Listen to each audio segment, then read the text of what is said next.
अलिफ लैला, नाय के पांचवें भाई अलनस्चर की कहानी। इसी तरह की नई नई कहानियाँ सुनने के लिए हमारे चैनल को सब्सक्राइब करें। नाय ने कहा कि मेरे पांचवें भाई का नाम अलनस्चर था। वह बड़ा आलसी और निकम्मा था। वह रोज किसी न किसी मित्र के पास जाकर बेशर्मी से कुछ भीख मांग लेता और खा पी कर पड़ा रहता। मेरा बाप कुछ समय बाद बूढ़ा होकर मर गया। उसने 3150 रुपये छोड़े। इन रुपयों को हम सातों भाइयों ने बराबर बराबर बांट लिया। अलनस्चर ने भी अपना भाग पाया और उससे कुछ व्यापार करने की सोची। उसने 450 रुपये के शीशे के बर्तन खरीदे और उन्हें टोकरी में रखकर बाजार में सड़क के किनारे बैठ गया। वहीं एक दर्जी की दुकान थी। एक दिन में दर्जी से उसकी दोस्ती हो गई। अलनस्चर वाचाल और मूर्ख तो था ही, हवाई किले भी बनाता रहता था। एक दिन वह दर्जी से कहने लगा, मैं इन 450 के बर्तनों को 900 में बेचूंगा और फिर उससे और बर्तन लूंगा जिन्हें 1800 में बेचूंगा। इसी तरह व्यापार करते करते मेरे पास 30,000 रुपये हो जाएंगे। फिर मैं बहुमूल्य व्यापार सामग्री, माणिक, मोती आदि खरीदूंगा और उनसे काफी मुनाफा कमाऊंगा। जब मेरे पास काफी रुपया हो जाएगा तो मैं एक विशाल भवन खरीदकर दास दासियां भी मोल लूंगा और रईसों की तरह रहूंगा और मेरी प्रसिद्धि सारे नगर में हो जाएगी। मेरे यहाँ बड़े बड़े गवैये और कलावंत आएंगे और मेरे यहाँ रात दिन रासरंग होंगे। मेरा व्यापार भी जारी रहेगा। जब बढ़ते बढ़ते मेरा धन 5 लाख तक पहुंच जाएगा तो मैं यहाँ के मंत्री के पास संदेश भेजूंगा कि अपनी बेटी का विवाह मुझसे कर दे। उसने स्वीकार किया तो ठीक, वरना मैं उसकी बेटी को जबरदस्ती उठा लाऊंगा। फिर जब मंत्री की पुत्री से मेरा विवाह हो जाएगा तो मैं 10 गुलाम खरीदूंगा और शहजादों जैसे बढ़िया कपड़े पहनूंगा और रत्नजटित जीन लगाम वाले असील घोड़े पर चढ़कर शान से मंत्री के घर जाऊंगा। जब मैं उसके महल में पहुंचूंगा तो सभी छोटे बड़े लोग भय और आदरपूर्वक मुझे देखेंगे और मेरा पूर्ण सत्कार करते हुए मुझे अंदर ले जाएंगे। जब मैं ऊपर जाना चाहूंगा तो मेरे नौकर और गुलाम और नौकरों के जमादार अदब से जीने में दोनों ओर खड़े होंगे। वजीर अपना दामाद समझकर मुझे अपने आसन पर बैठने की जगह देगा और स्वयं मेरे सामने बैठेगा। मैं अपने सेवकों से हजार हजार अशरफियों के 2 तोड़े लाने को कहूंगा। मैं एक तोड़ा वजीर को दूंगा कि यह तुम्हारी बेटी का महर है और दूसरा अपनी इच्छा से तुम्हें देता हूं। मेरी उदारता की चर्चा चारों ओर होने लगेगी। फिर मैं वैसे ही ठाठ बाट से अपने घर आऊंगा। जब मेरी पत्नी सुनेगी कि मैं उसके पिता से मिलने गया था और उसे भेज दी थी तो वह मेरा एहसान मानेगी और एक उच्च कर्मचारी द्वारा कृतज्ञता का प्रकाशन करेगी। मैं उस कर्मचारी को बढ़िया इनाम दूंगा। कभी कभी मैं अपनी पत्नी पर कृपा करके उसका संग करने के लिए उसके महल में जाऊंगा और वहां भी ऐसी गंभीरता से जाऊंगा कि दाएं बाएं किसी और निगाह न डालूंगा। मेरी पत्नी, जिसका मुख पूर्णमासी के चंद्रमा की तरह होगा, बड़ी सज धज के साथ 16 श्रृंगार करके मेरे सामने आएगी तो मैं गर्व के मारे उसकी ओर आंख भी नहीं उठाऊंगा। फिर उसकी प्रधान सेविकाएं और सखी सहेलियां मेरे सामने आकर विनय करेगी कि मालिक, आपकी पत्नी, जो आपकी दासी के समान है, आपकी आज्ञा की प्रतीक्षा में है और आपके सामने खड़ी है।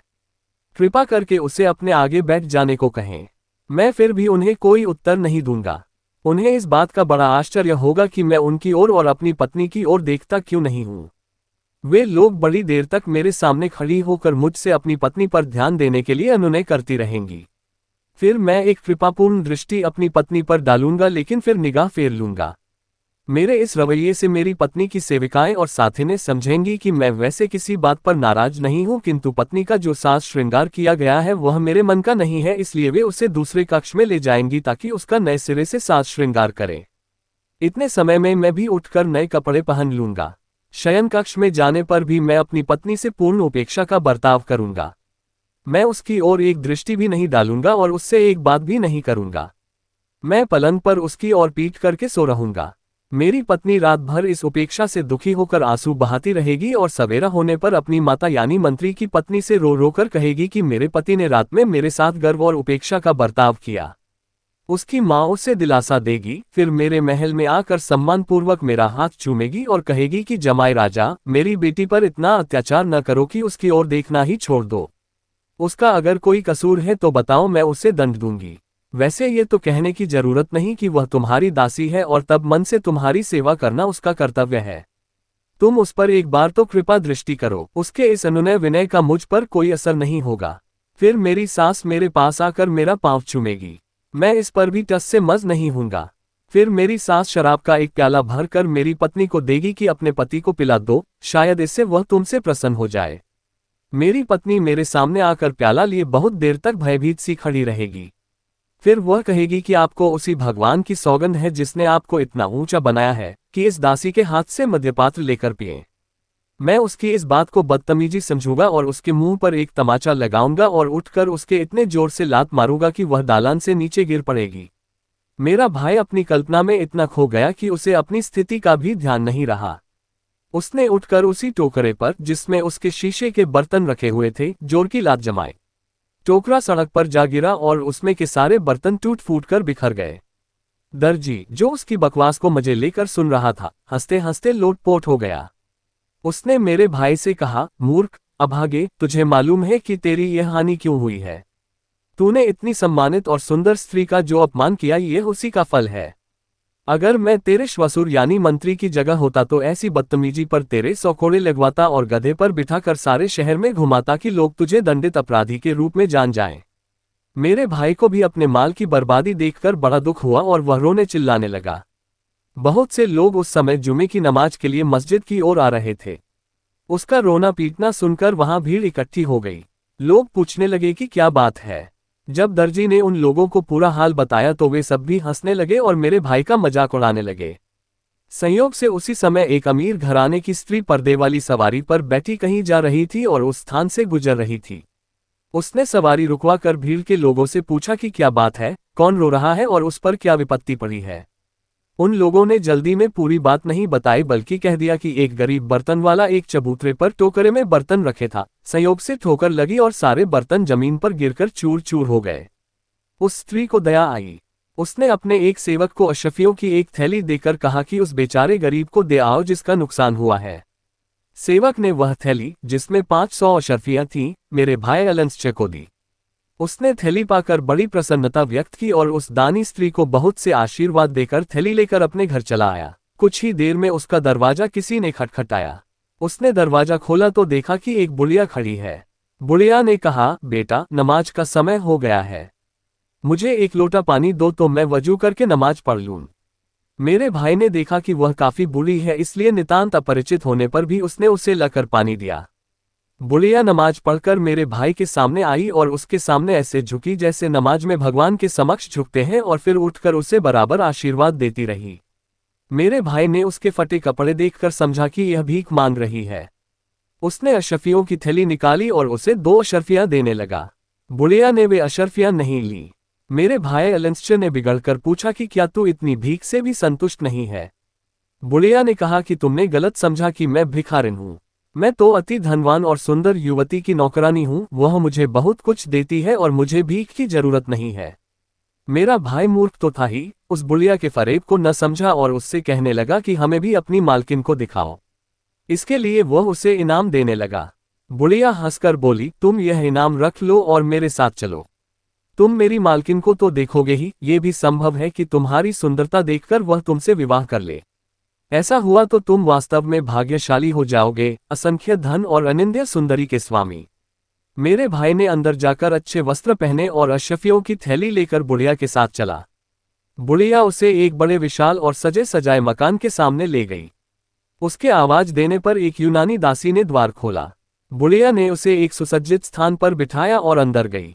कुछ ही देर में एक अत्यंत रूपवती युवती आकर उसके समीप बैठ गई और उससे घुल मिलकर बातें करने लगी। उसने कहा, यह ऊपरी कपड़े उतार कर आराम से बैठो। अलंसचे ने ऐसा ही किया। कुछ ही देर में वही युवती घर के अंदर यह कहकर चली गई कि मैं अभी आती हूँ। कुछ ही देर में एक बड़ा लंबा चौड़ा हबशी हाथ में नंगी तलवार लेकर आया और गरज कर मेरे भाई से बोला, तू यहाँ मेरे घर में क्या कर रहा है? मेरे भाई की भय के मारे घिघी बंध गई। हबशी ने उसे तलवार के कई हाथ मारे, जिससे वह गिरकर बेहोश हो गया। हबशी ने उसकी कमर से अशर्फियों की थैली खोल ली और आवाज दी कि नमक लाओ। वही यूनानी दासी एक कटोरे में पिसा हुआ नमक ले आई। नमक वह ये देखने के लिए मंगाता था कि उसका शिकार अगर मरा न हो तो वह उसे फिर तलवार मारकर खत्म कर दे। दोनों ने उसके घावों पर नमक छिड़का। मेरा भाई उनका उद्देश्य समझ गया था, इसलिए तकलीफ सहकर भी चुप होकर पड़ा रहा। हबशी और दासी उसे पूर्ण मृत जानकर थैली लेकर चले गए। कुछ देर में बुढ़िया फिर आई और मेरे भाई को घसीटती हुई ले गई और एक कोने में बने हुए गड्ढे में फेंक आई, जहां और भी कई लाशें पड़ी हुई थीं। मेरा भाई इस अरसे में तकलीफ की वजह से बेहोश हो गया था। गड्ढे में फेंके जाने के कुछ देर बाद उसे होश आया। वास्तविकता ये थी कि तकलीफ देने के लिए डाला गया नमक ही उसके प्राण बचाने और शक्ति देने का कारण बना। थोड़ी देर के बाद वह उस गड्ढे से निकलकर एक कोने में दबकर बैठा, फिर छुपता छुपाता मकान के दरवाजे पर पहुंचा। जो कुछ कहीं पड़ा मिलता खा पी लेता। 2 दिन बाद बुढ़िया फिर नए शिकार की तलाश में निकली तो यह मौका पाकर भाग निकला और मेरे पास आ गया और मुझसे अपनी सारी विपत्तियों का हाल कहा। महीने भर में उसके सारे घाव भर गए और वह पुनर्तः स्वस्थ हो गया। अब उसने बदला लेने की योजना बनाई। उसने एक बड़ी सी थैली बनाई और उसमें अशफियों के बराबर शीशे के टुकड़े भर दिए। फिर उसने बुढ़ियों जैसे कपड़े पहने और कपड़ों के अंदर तलवार छुपाकर हाथ में थैली लेकर निकल पड़ा। संयोग से एक गली में वही धोखेबाज बुढ़िया मिल गई। उसने बूढ़ी स्त्रियों के जैसे स्वर में उससे कहा, बहन, मैं फारस देश की रहने वाली हूं और इस नगर में नई आई हूं। मेरे पास 500 अशर्फियां हैं। मैं चाहती हूं कि उन्हें परख और तौल कर देख लूं उनकी पूरी और ठीक है या नहीं। तुम कहीं से मेरे लिए सिक्के तौलने का तराजू ला दो। उसने उत्तर दिया, बहन, तुम मेरे साथ चली आओ। मुझसे अधिक विश्वसनीय व्यक्ति इस नगर में कोई नहीं है। मेरा पुत्र सर्राफे का काम करता है। वह तुम्हारी अशर्फियां भली भांति तौल और परख देगा। लेकिन जल्दी करो, ऐसा ना हो कि वह घर से अपनी दुकान को चला जाए। वह पापिन मेरे भाई को उसी घर में ले गई जिसमें पहले ले गई थी। यूनानी दासी ने पहले की भांति द्वार खोला और मेरे भाई को अंदर ले जाकर एक अच्छी जगह बिठा दिया। बुढ़िया ने कहा, तुम यहीं बैठो, मैं अभी अपने बेटे को लेकर आती हूं। कुछ ही देर में उसका तथाकथित पुत्र यानी वही हत्यारा हबशी आया और कहने लगा कि भाई, मेरे साथ चलो। मेरा भाई अलंसच बुढ़िया के वेश में उसके पीछे चल दिया। रास्ते में जब वह हबशी लापरवाह हो गया तो मेरे भाई ने तलवार निकालकर ऐसा हाथ मारा कि उसका सिर कटकर अलग जा पड़ा। अलंसच ने उसका सिर और धड़ दोनों खींचकर उसी गड्ढे में डाल दिए। इतने में यूनानी दासी बर्तन में पिसा नमक लेकर आई, किंतु बुढ़ियों के वस्त्र पहने नंगी तलवार लिए पुरुष को देख बर्तन फेंककर भागने लगी। मेरे भाई ने झपटकर उसे पकड़ा और उसका सिर काट दिया। दौड़ भाग और चीख पुकार सुनकर वह बुढ़िया भी वहां आ गई, लेकिन वहां का हाल देखकर जान बचाकर भागने लगी। मेरे भाई ने दौड़कर उसे पकड़ा और कहा, दुष्टा कुकर्मिनी, तूने मुझे पहचाना या नहीं? बुढ़िया कांपती हुई बोली कि मैंने तुम्हें कभी नहीं देखा, पहचानूंगी कैसे? मेरा भाई बोला, तूने देखा कैसे नहीं है? मैं वही हम जिससे तूने उस गली में नमाज के लिए पानी मांगा था और फिर यहां लाकर अपनी समझ में मरवा डाला है। बुढ़िया हाथ जोड़कर और गिड़गिड़ा कर कहने लगी कि मेरा अपराध क्षमा कर दो। किंतु मेरे भाई ने उस पर दया न की और उसके भी 4 टुकड़े कर दिए। अब मेरे भाई ने उस सुंदर युवती की तलाश की जिससे उसने पहले प्रेमालाप किया था। वह एक अन्य कक्ष में मिली और मेरे भाई को देखकर कांपने लगी। मेरे भाई ने उससे निरपराध जानकर उससे कोई कटु वाक्य न कहा बल्कि सांत्वना दी और पूछा, सुंदरी, मैंने उन दोनों बदमाश स्त्रियों और हबशी का अंत कर दिया है। अब तुम बताओ कि तुम कौन हो, कहाँ की रहने वाली हो और इन अत्याचारियों के फंदे में कैसे फंस गई? उसने उत्तर दिया, मैं एक धनी व्यापारी की पत्नी थी। ये बुढ़िया कभी कभी मेरे घर आती थी, लेकिन मुझे यह नहीं मालूम था कि यह कौन है और क्या करती है। एक दिन इसने आकर मुझसे कहा कि मेरे घर विवाह है, तुम उसमें शामिल होने के लिए चलो। इसके बहुत अनुनय विनय करने पर मैं इसके साथ उत्तम उत्तम वस्त्राभूषण पहनकर और 100 अशर्फियां लेकर यहां आ गई। यहां से इन लोगों ने मुझे अपने घर न जाने दिया और इसी हबशी के साथ सहवास के लिए मजबूर किया। 3 वर्ष से मैं यहीं रहती हूं। इस हबशी से और इन लोगों के कुकृत्यों में विवशतापूर्वक शामिल होने से मैं बड़ी दुखी थी, किंतु कुछ कर नहीं पाती थी। मेरे भाई ने पूछा कि इन लोगों ने भोले भाले लोगों को मारकर कितना धन जमा किया है। उसने कहा कि धन तो इतना है कि तुम सारी आयु आराम से रह सकते हो। ये कहकर वह उसे कई कमरों में ले गई जहां पर कई संदूक मुद्राओं आदि से भरे थे। मेरे भाई की ये देखकर आंखें फट गईं। उस स्त्री ने उससे कहा कि तुम बाहर जाकर कुछ मजदूर ले आओ तो हम लोग ये सब यहां से उठाकर ले चले। मेरा भाई बाहर जाकर बाजार की तरफ दौड़ गया और कई मजदूर लेकर आ गया, किंतु उसे देखकर आश्चर्य हुआ कि इतनी देर में वह स्त्री संदूकों के समेत गायब हो गई। केवल एक कोने में अनुमानतः 500 अशफियों के मूल्य का सामान पड़ा हुआ था।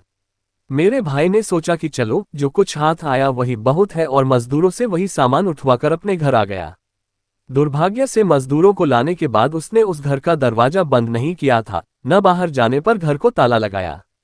अतएव आसपास के लोग वहां आ गए और मजदूरों को सामान उठाए हुए जाते देखकर और घर को खाली पाकर काजी के यहाँ चले गए और उससे सारा मामला बता दिया। मेरा भाई अपने घर में एक रात निश्चिंत होकर सो रहा था कि कई सिपाही आए और उसे पकड़कर काजी के पास ले गए। काजी ने उससे पूछा कि यह सामान कहाँ मिला।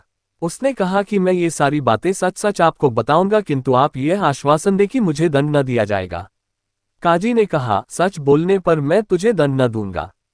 अतएव मेरे भाई ने सारी घटनाएं उसे आद्योपांत बता दी। काजी ने अपने सेवकों को भेजकर मेरे भाई के घर से सारा सामान उठवा मंगाया और उसे अपने घर भिजवा दिया और उसमें से मेरे भाई को कुछ भी नहीं दिया। इसके बाद उसने मेरे भाई अलंसचे को 2-3 वर्ष के लिए नगर से निष्कासित कर दिया ताकि वह खलीफा के पास जाकर उससे काजी की शिकायत न कर सके। मेरा भाई बेचारा उन 2-4 अशफियों को लेकर, जो उसकी जेब में पड़ी थीं, शहर से बाहर निकला और एक और को चल दिया, किंतु दुर्भाग्य ने यहां भी उसे धर दबाया। 2-3 दिन बाद उसे डाकुओं ने घेर लिया। वे उसका सारा धन, यहां तक कि पहनने के कपड़े भी, लूट कर ले गए। मुझे मालूम हुआ तो मैं कुछ कपड़े और रुपए लेकर अपने भाई की खोज में निकला और कुछ दिनों बाद उसे खोज निकाला। उसे वस्त्र और रुपए देकर मैं उसे छुपाकर नगर में ले आया और अपने घर में लाकर रखा। इसके बाद मैं बराबर उसका भरण पोषण करता रहा था।